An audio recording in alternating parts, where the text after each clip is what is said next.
Takers is a 2010 heist film that was directed by John Lucenhop. The plot centers around these 5 guys who they rob banks for a living, and they're pretty good at it. Bet big, win big.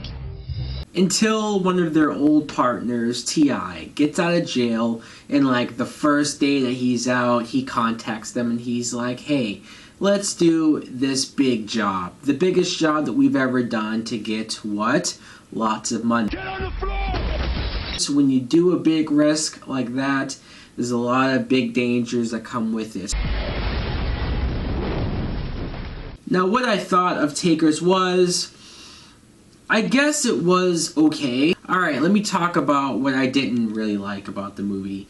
I thought the script was pretty poorly written, or at least these characters weren't developed enough. I kind of was sitting there for the first half of the film, and I either didn't get to know a lot of the characters, or I didn't care about these characters. Went down pretty fast. Automatic weapons, precision timing, degree of difficulties off the charts. They were hard, no doubt about that. I mean, characters like Paul Walker and Idris Elba. Paul Walker doesn't really have a whole lot to do here. Idris Elba might have the most as far as finding out his backstory, or at least what he has to do as far as his drug-addicted sister who just gets out of rehab. But of course, like 2 days after she's out, she's right back into it. They ain't gonna know what hit him. Have Michael Ealy, who is dating Zoe Saldana. Now, I was surprised to see this, not because I don't think he could get with her. I just mean because my friends and I have this ongoing joke about Zoe Saldana that every movie that she's in,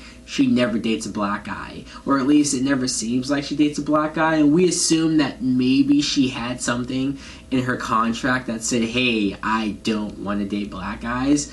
I don't know, but clearly here, no, she is dating a black guy, albeit like the lightest skinned black guy here. But hey, she proved me wrong. What sucks about Zoe Saldana being here is that they do absolutely nothing with her. She's just there to be the hot chick that Michael Ealy is dating, only to find out that T.I., I guess, used to date her, so there's some weird tension there. But again, Zoe Saldana doesn't do anything.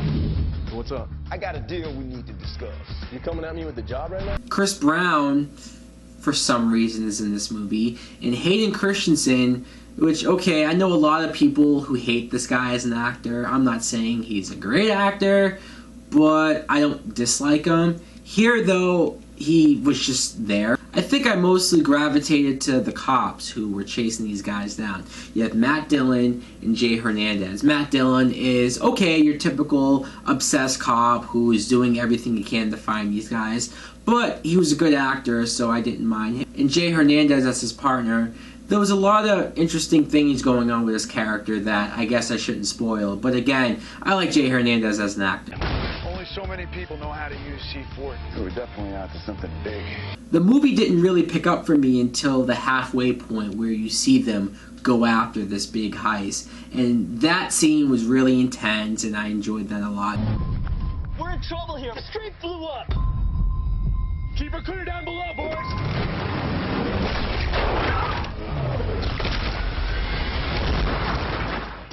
Then following that, there's a pretty cool chase scene with Chris Brown being chased by the cops, and I was into that.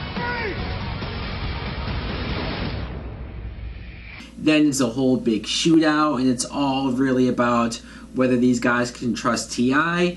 and whether these guys can get away with all this money that they just robbed. A lot of money, but this whole thing feels forced. It's too fast. It's too rushed. So, Takers, is this plot cliche? Yes. Is this script severely underdeveloped? Yes. Are these characters interesting?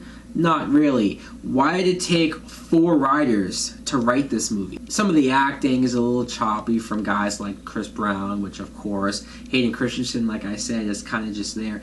T.I., I know people who like T.I. just all the way around, music and acting. His music's okay, but acting, I can't buy him as an actor. I can't, just when I hear him talk, he kind of annoys me. Maybe not the greatest, but I guess at the end of the day, it's a fun film to just kind of turn your brain off and watch for the action and whatnot. So I'd say Takers is just okay. Anyways, guys, let me know in the comments below if you've seen Takers and what you think of it. Like and subscribe. Later!